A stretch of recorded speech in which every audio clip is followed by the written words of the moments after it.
वरुण पुरोहित जी, perception की लड़ाई में बीजेपी पहले ही आगे है, अब वो 4 कदम आगे बढ़ना चाहती है। ऐसे में कांग्रेस पार्टी का क्या होगा? वरुण जी, आपने जो परसेप्शन की बात करी है, बिल्कुल सही आपने शब्द का उपयोग किया है।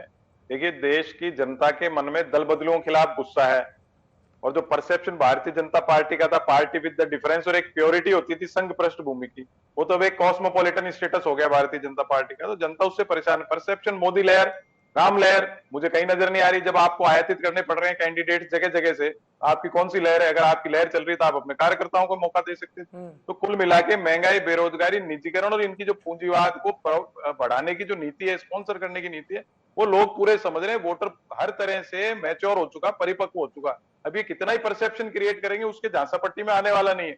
लेकिन जो असली बात होगी होगी कैंडिडेट्स की, जो आप चर्चा कर रहे हो, कैंडिडेट्स की जो लिस्ट आएगी उस पर डिपेंड करेगा कि इंडिया अलायंस कौन सा कैंडिडेट लड़ाती है, बीजेपी कौन सा लड़ाती है।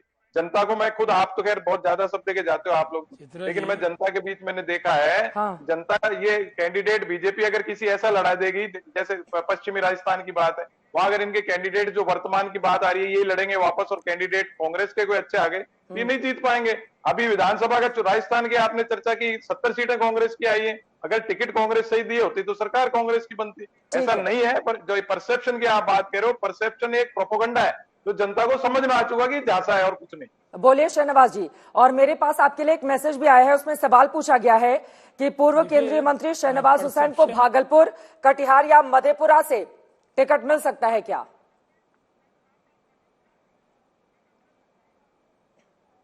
अच्छा, चलिए, आपने 3-3 सीटें बता दी हैं, ये तो पार्टी तय करेगी। मेरा वही जवाब होगा कि हमारी पार्टी केंद्रीय चुनाव समिति तय करती है। लेकिन मैंने इनका जवाब आप देना है। परसेप्शन क्या है?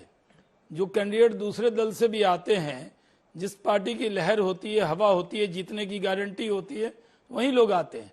आखिर लोग कांग्रेस में या समाजवादी पार्टी में क्यों नहीं ज्वाइन कर रहे हैं? क्योंकि सबको पता है ये डूबता हुआ जहाज है, इसका डूबना तय है। भारतीय जनता पार्टी के बारे में परसेप्शन है, जो आप परसेप्शन पे ही जोर दे रहे हैं। कहीं चले जाइए, आप पूछिए कि इस बार कौन आएंगे, तो लोग कहेंगे अब की बार मोदी सरकार, फिर एक बार मोदी सरकार। सबसे बड़ी पार्टी है तो आपको आयात करने की क्या आवश्यकता है? जी, हाँ, सुन लीजिए पहले। जी, आयात नहीं, हमारे यहाँ हमारी पार्टी, हम सबका साथ, सबका विकास, सबके विश्वास वाले लोग हैं। जो लोग ऐसे हैं जो राजनीति में हमने दरवाजा बंद नहीं रखा है। अगर अच्छे उम्मीदवार हमारे पास आते हैं, अच्छे नेता आते हैं, हम उनका जरूर स्वागत करते हैं, क्योंकि हमारी वो नरेंद्र मोदी जी के सपनों के साथ जुड़ना चाहते हैं, हमने उनको शामिल किया। आपका ये कहना कि हमारे पास उम्मीदवार नहीं है इसलिए हम ला रहे हैं, ऐसा नहीं है। बहुत सी बड़ी तादाद में लोग ऐसे आए हैं कि सबको यकीन है कि आएंगे तो मोदी ही, खाएंगे तो मोदी ही, जीतेंगे तो मोदी ही, और $5 ट्रिलियन की इकोनॉमी बनाएंगे तो मोदी ही। धीरेन्द्र जी, अब आपके पास आते हुए, आज नीतीश कुमार ने भी मन से कह दिया है कि एनडीए 400 पार होगा। क्या है आप लोगों की तैयारी? धीरेन्द्र जी। प्रधानमंत्री जी के नेतृत्व में देश सशक्त हुआ है, लोगों का उत्साह आप देखने को मिल रहा है। आज आदरणीय प्रधानमंत्री जी को देख रहे हैं कि वो विकास का उत्सव मनाते हैं मोबाइल में फ्लैश जला करके।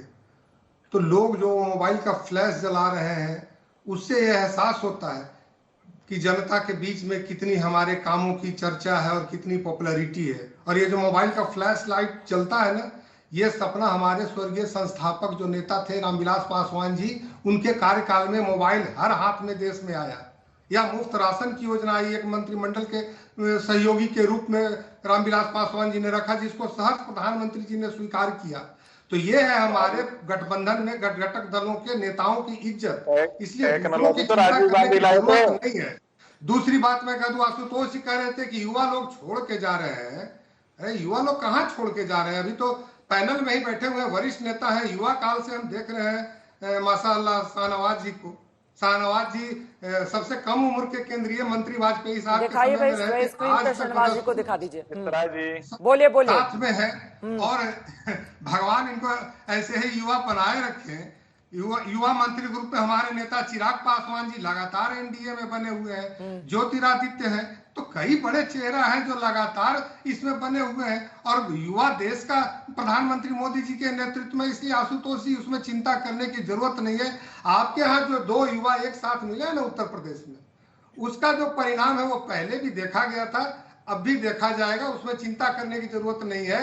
आप लोग आगरा में मिले हैं, सही जगह में मिले हैं।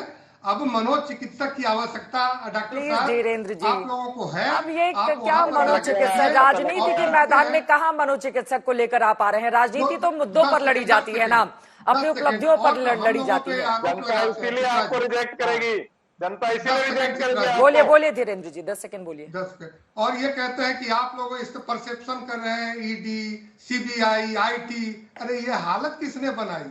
वो मुखड़ा याद आ गया चित्रा जी कि आपने ये हालत बनाई मेरी, और आप ही पूछते हैं कि क्या हो गया। अरे भाई, आप लोगों ने बेईमानी किया, भ्रष्टाचार किया, डाका डाला, ठीक तो है। उसका प्रधानमंत्री जी ने कहा है कि हम चलिए मैं लौटूंगी भ्रष्टाचारियों कन्हैया को जी, नहीं मैं फौरन बख्शेंगे। आपके पास आ रही हूँ। आपसे एक भी टिप्पणी बहुत देर से मैं नहीं ले पाई हूँ, लेकिन अशोक सिंघल इस वक्त बीजेपी मुख्यालय से हमारे साथ मौजूद हैं। अशोक, क्या है तैयारी, कितनी देर में शुरू हो जाएगी प्रेस कॉन्फ्रेंस? देखिए 6 बजे का टाइम है इस खास प्रेस कॉन्फ्रेंस का, जिसका सबको इंतजार है। देश भर के लोगों को, खास तौर से जो उम्मीदवारी की उम्मीद लगाए बैठे हुए हैं, जिनको उम्मीदवार बनना है, उनको खास तौर से इंतजार है, और मीडिया को भी इंतजार है। पूरा खचाखच ये हॉल भरा हुआ है और 6 बजे प्रेस कॉन्फ्रेंस प्रस्तावित है, और उसमें करीब 100 नामों की उम्मीद की जा रही है कि 100 उम्मीदवारों की घोषणा कर सकती है बीजेपी। और पूरा कई दिनों से मैराथन मीटिंग हुई, केंद्रीय जो सेंट्रल इलेक्शन कमेटी है उसकी बैठक हुई, चुनाव समिति की, उसमें चर्चा की गई। उससे पहले प्रधानमंत्री निवास पर जेपी नड्डा, अमित शाह, इन तीनों की कई घंटे मैराथन मीटिंग की गई।